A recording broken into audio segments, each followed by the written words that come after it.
My name is Amarie Duffy, and as Pete said, I've been involved for 11 years. I work the business with my husband, Lee, and oh my God, I'm out of breath. How can you be out of breath signing your name? So when we got introduced, I was a biomedical scientist, Lee was a contract sales manager, and I received a text message off Claire Fox, and it was the guinea pig message. 11 years ago, the guinea pig message. I said yes, didn't know what she was on about, but I thought I'll help her. And we started as customers. You know, I was always tired, always struggling with me weight and stuff. We just got started on products, not interested at all in the business, especially standing on stage. But, you know, people just wanted to know what we were doing, so we just kept referring people to Claire and Dan. And Claire said, you actually qualify for discounts, but you've got to come along to a meeting. So I went along to the meeting begrudgingly, and that was when me and Lee seen the bigger opportunity that Herbalife has to offer. So we decided to just do it really part-time, around our full-time jobs, and we grew quite quickly. We got to global expansion team in 11 months, and then we decided to go full-time Herbalife. So we grew quickly, like I said, 11 months to get team. And then we just spent the next 6 years just really trying to find our way of doing Herbalife. We weren't really doing much. We were trying, but not getting anywhere.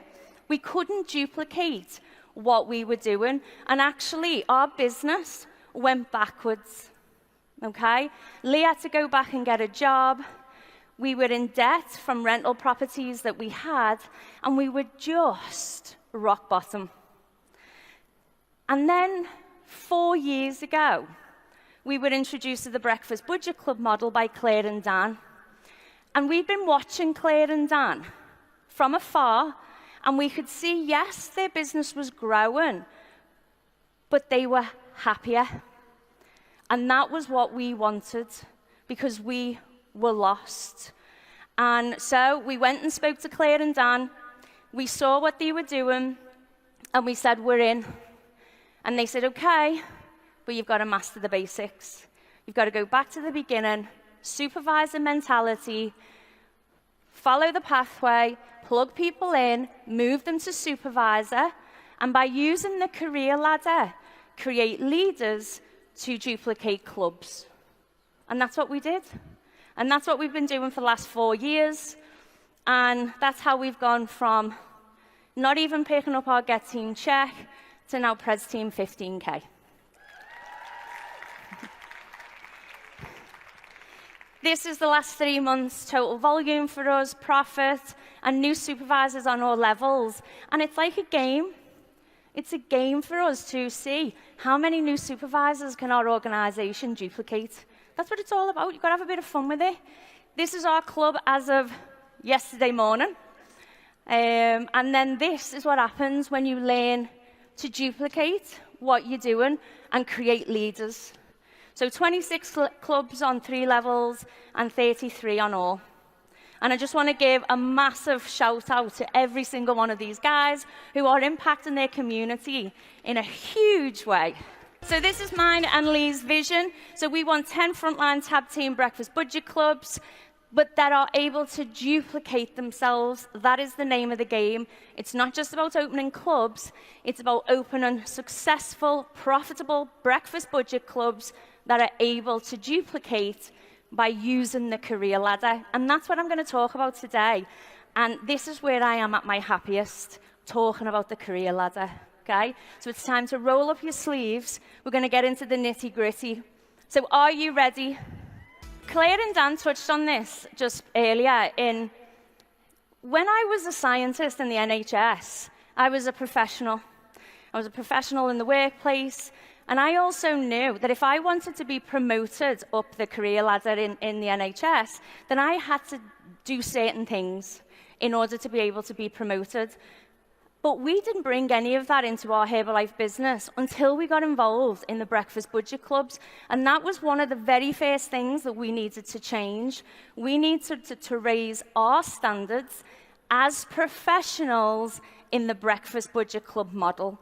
And that, first of all, that mindset shift is what changed everything for us. And for me personally, I learned that it was about not how good that me and Lee could be, but how we could help develop and nourish other people's potentials. That was going to be the difference between us being okay and other people being successful. Because we can only open one club. And if we want to be able to duplicate clubs in different communities, we have to be able to develop leaders to do the same. So that's what it became for us. Okay?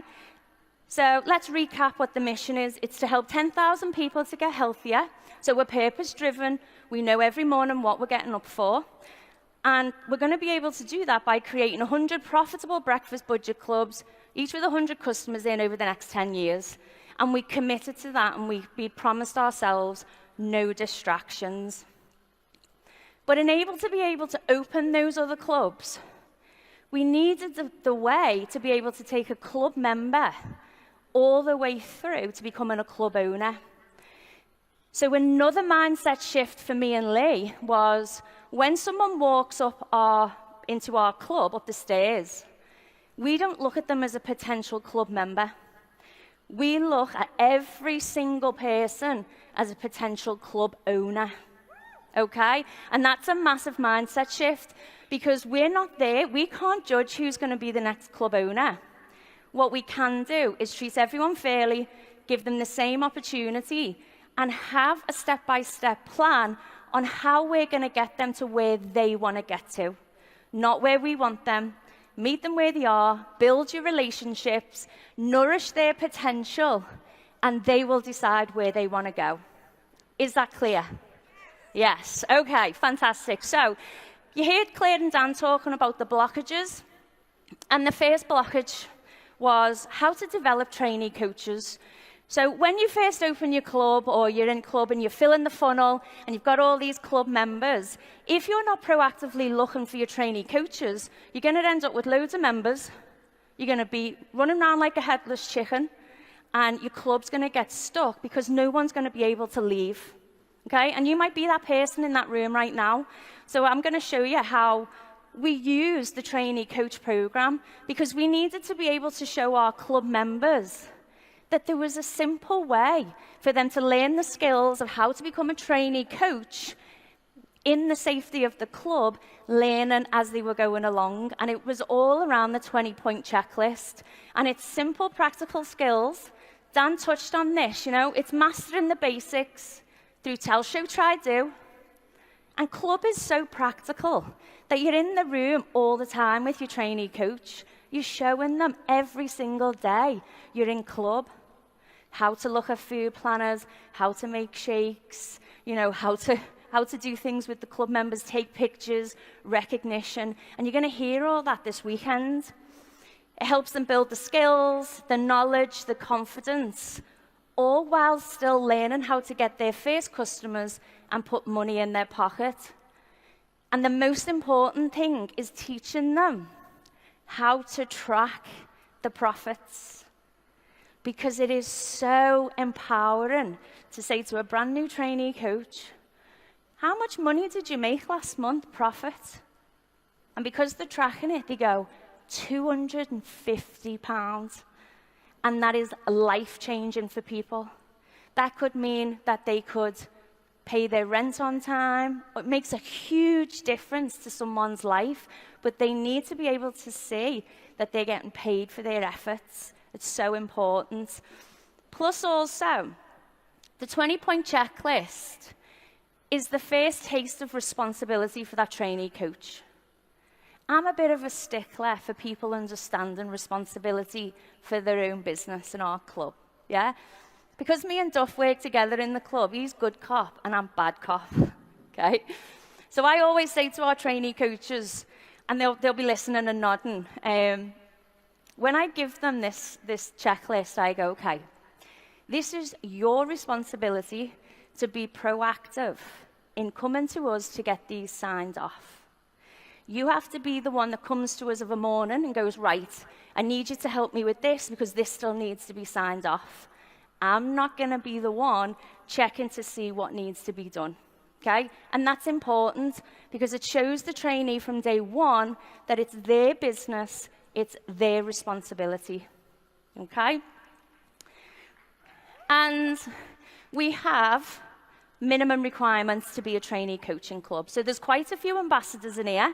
So you might want to take a picture and go and have a little think about this. But these are the minimum requirements. 1 full shift a week. In our club, we're open 6:30 till 11. Or you can do 2 half shifts, and that's down to having a conversation with the club owner. Plug it into the Weekly Coaches Academy, because that's your night school. That's where you're going to learn. You're learning the practical skills in club, but you're also going to learn on the academy. And you are still needed and required to do your minimum 3 visits a week. But you are still allowed to use the heart to collect to get your free visits. That's important. Just because you're a trainee coach doesn't mean you start coming in once a week. Okay? And another thing is when you're a trainee coach, please, we've had trainee coaches in the past who've said, okay, I've got this person and they want to book in for a wellness evaluation, but I'm in work the times they can do, so can you do it? And they nod as if I'm going to agree. And I go, no chance. I'm not doing it. Be solution-driven. I say to them, you've got to think of, you're going to have to go back to that person and work out when you're going to be able to come in to do that wellness evaluation yourself. I'm not here to build your business. Okay? And the same goes for the reviews. So the second blockage is, okay, we got really strong on activating trainee coaches. And Lee's going to cover that tomorrow in more detail. Really strong. So we've got all these trainee coaches building their club members in our club. And then you go, well, hang on a minute. They don't want to break away and open their own club.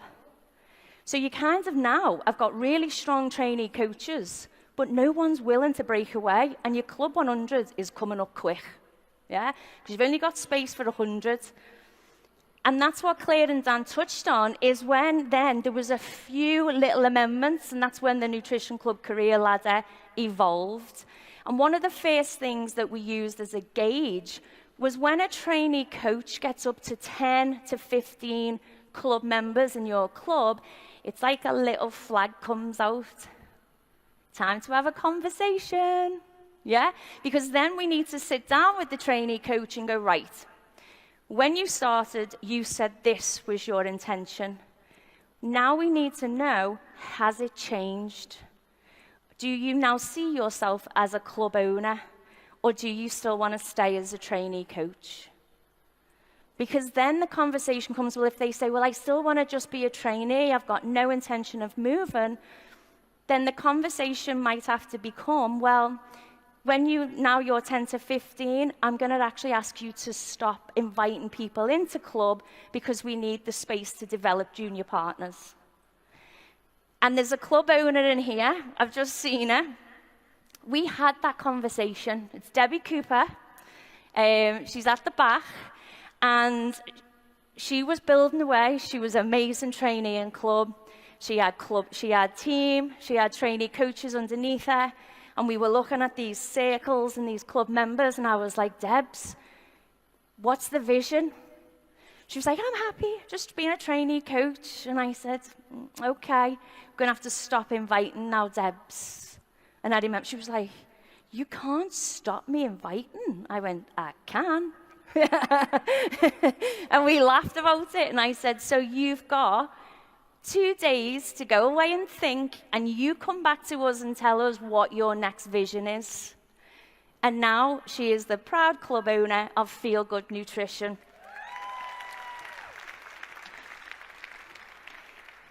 But when she came back to us and said, okay, I want to be a club owner, we then went, okay, it's time to promote you to junior partner. And that's the mentorship program. And the mentorship program is a temporary role because it only lasts 3 to 6 months, okay? But I got asked last night, and this is a really good question, is what do you do if someone's working a full-time job and can't afford, they're relying on that income and they can't afford to just leave their job to work 4 to 5 shifts in club as a junior partner? So I'm going to use Val Balfour as an example, because Val was a trainee coach in our club, but she was a lecturer, an IT lecturer.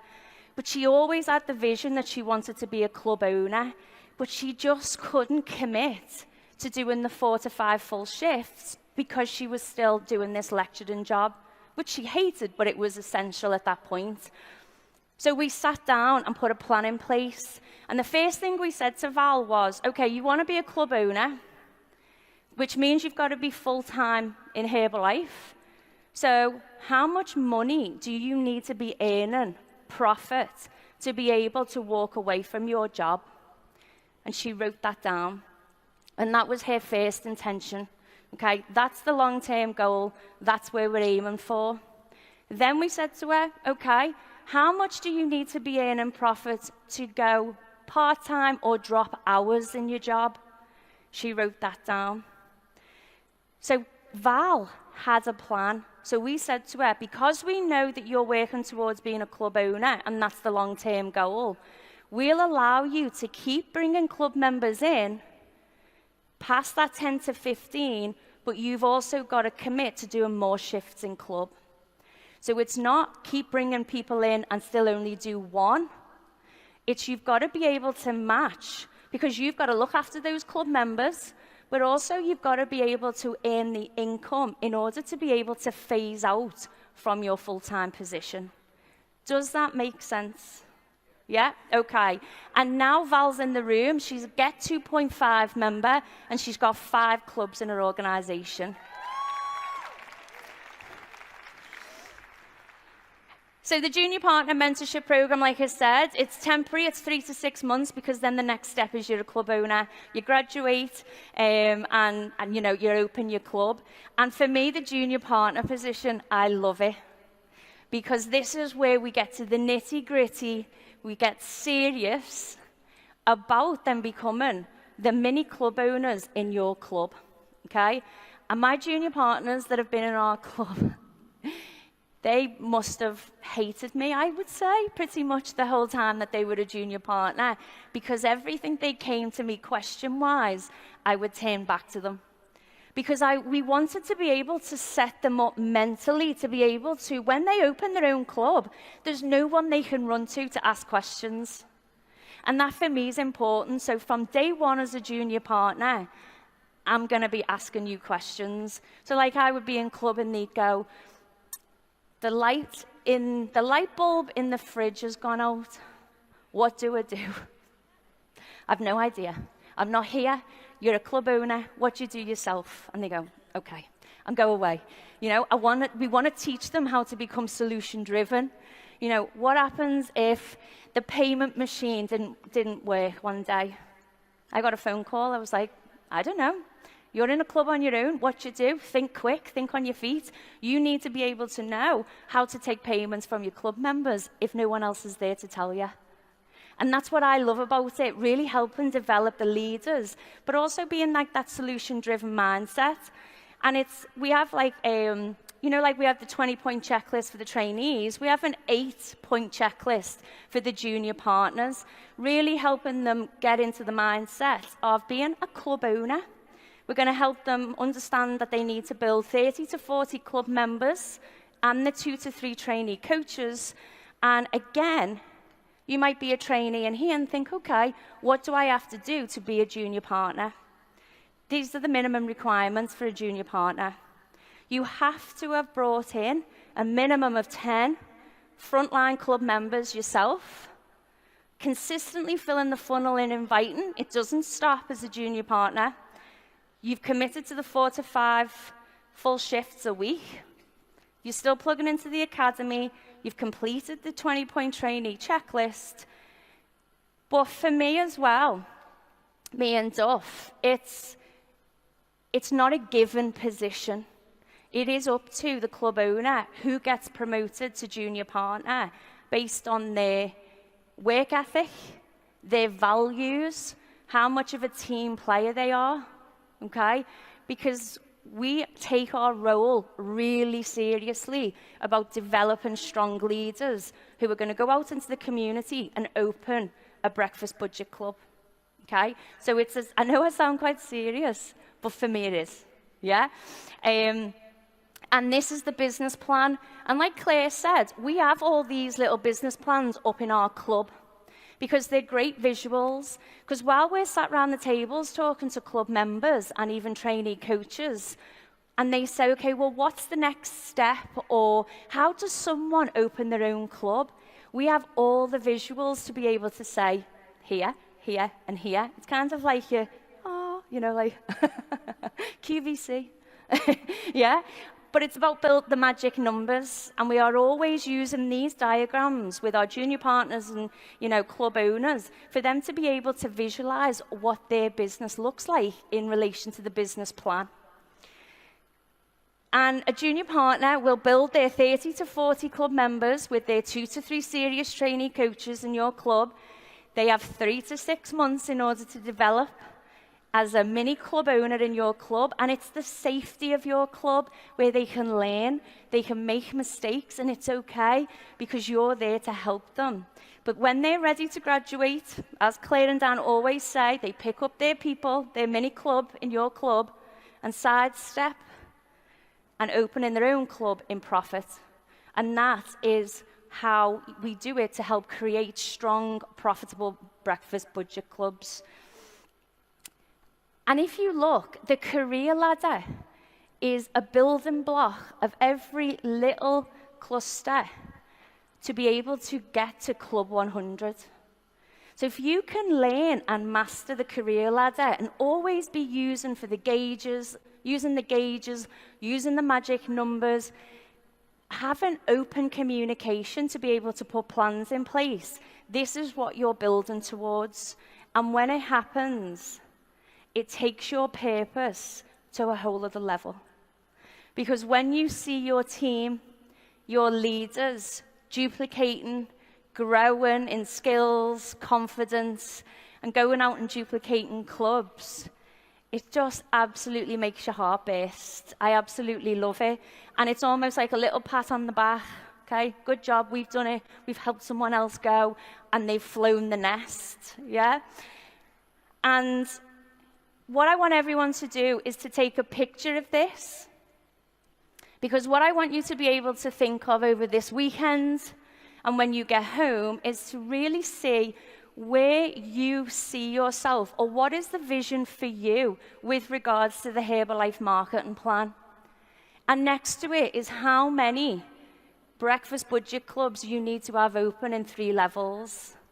And I want you to be able to use the career ladder, the pathway, and be able to commit to a long-term plan to becoming a professional in the breakfast budget club model, to be able to get to where you want to get to by helping other people.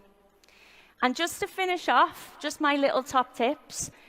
Focus on building relationships and nourishing potential. Meet people where they're at. Have the career ladder and the little plans, the junior partner business plan, the club one owner business plan, and the marketing plan in breakfast budget clubs up in your club as visuals to be able to show your club members and just have conversations. Identify club owners by using your trainee coaches, your gauges, the Junior Partner Mentorship Program, and use the career ladder as a step-by-step guide. And just, most of all, be patient, but enjoy every minute.